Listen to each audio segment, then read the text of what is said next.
20th episode of Sketching and Painting with Bill. I'm going to try over the next month or so to alternate the kind of videos that I do, and so today is one where I'm sitting at my desk, my drawing desk, and just talking about things that have to do with my sketching life, and then alternate them with an on-location video of my doing something with that whole sketching and painting thing.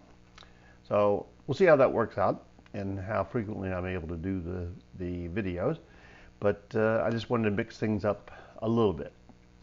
So the reason I'm talking at my desk today is to talk about how this pandemic has affected me and classes that I teach. I typically do a on-site face-to-face class with 4 participants, at least or up to 4 participants. Kind of a sampler class, I call it, and I provide the students with all the supplies they need that they get to keep. And we work on some sketching, some shading, and get into mixing colors, paints, and so on. I give them a small palette of 3, the 3 primary colors, and then a burnt sienna and a hooker's green. And I had a class scheduled for March, but then obviously I had to cancel the face-to-face version of that class. Our daughter has a business, and it's all done, or not all done, but predominantly done online. So she uses Zoom for that, as many people in the country have started doing. And so I figured, well, let me give this a shot and see if it'd be possible for me to offer a class using Zoom. A shout out to all those teachers across the country who are either using Zoom or Blackboard or any number of other online video conferencing tools to try to connect with their students and continue their learning experiences. It's not as easy as it may look, and those of you that might be frustrated by your own children's experience, it's quite a shock to switch from working with a classroom of students, be they adults or youngsters, and then suddenly being expected to do it online, and particularly doing online with no experience at working online. I've had a little bit of experience with that. Had never used Zoom before. So I had to rethink my whole class, and that is, how was I going to really make it a meaningful experience similar to the one that we have when we're all together in our dining room? And how was I going to provide them with their kits, with their supplies? Well, for this class, that wasn't going to be a problem. They're all local folks, so I already had their kits put together. I give them brushes, paint, pencil, pens, eraser, a little homemade sketchbook, and a couple things like that. They could come by and pick them up, and they did. So that wasn't a problem. But then first I had to ask the students who were signed up for this face-to-face class if they would be willing to experiment with me in doing it online. And they all agreed. They all wanted to try it. Since I was going to be learning myself, because I hadn't taught this class online before, I didn't charge them for the class because I figured I was going to learn a lot just from the experience myself. And then I had to figure out, okay, what am I going to do with the handouts? And then the other thing that happens when you're working remotely like that to teach, a lot of things that you talk about and it's not necessary to have a handout for, all of a sudden you need a handout, or you need some visual for the students to be able to look at. And some of that can be handled by showing them a photograph. So I had to convert the handouts I had so that they would be a little more explanatory.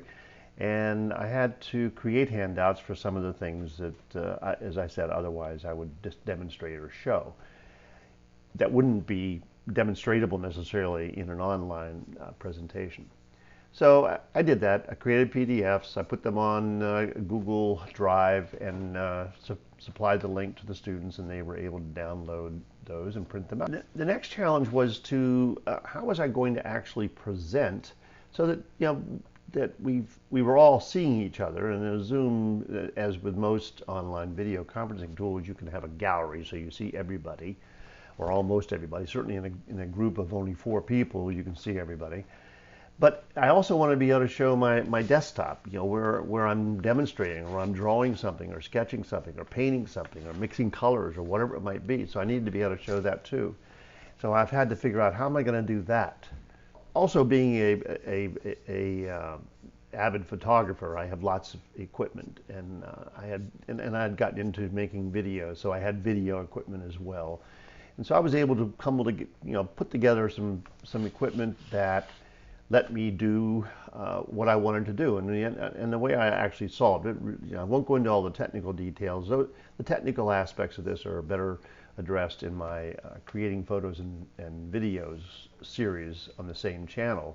So if you're interested in that, have a look at that. I'll leave some links in the description, because I do talk about how I actually did everything in the class. But basically, for this first experiment, I logged into Zoom with my iPhone. I started the Zoom session with my computer, and to my computer I had a webcam attached. And so I shared the video from the computer, and it was actually directed on the tripod. It was directed down at my workspace.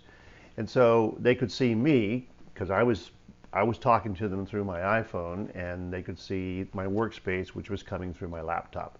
So that worked fine. It added another window to the mix, but it seemed to work out fine. The 3 people that participated seemed to enjoy the experience. In fact, the class went much better than I expected it would, and we got more done than we do in the physical class, in the face-to-face class. Part of that is because you have to sort of extend things a little bit. At the time, I was using a free version of Zoom, which allows you only 40-minute sessions.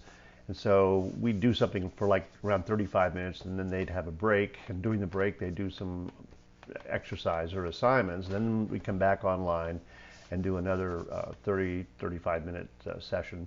And then again, they'd take a break. So that worked out really well. I now have a pro account, and time is not really an issue, although that format seemed to work very nicely. And as a result, instead of a class that normally is 3 hours plus, it ends up being 5 hours. So we do 3 hours on one day, and then 2 hours the next day. And on the 2 hours of the next day, an hour of that is actually going out and sketching. So that everyone in this class did in fact complete the assignment, and the goal, which was to get you outside your house and drawing something, your house or a door or whatever. So that worked out real nicely. And we did exercises. We did things together. So I'm going to insert here a little promo video that I did that shows the beginnings of a mixing paint exercise that we did. So let's take a look at that. Okay, so we're good with this. You got an idea of what your colors are. So this next handout, number 4, is a very typical color wheel, and this is what we're going to create, right? All right, so we do a circle here, make a bit of a triangle, and then circles between them.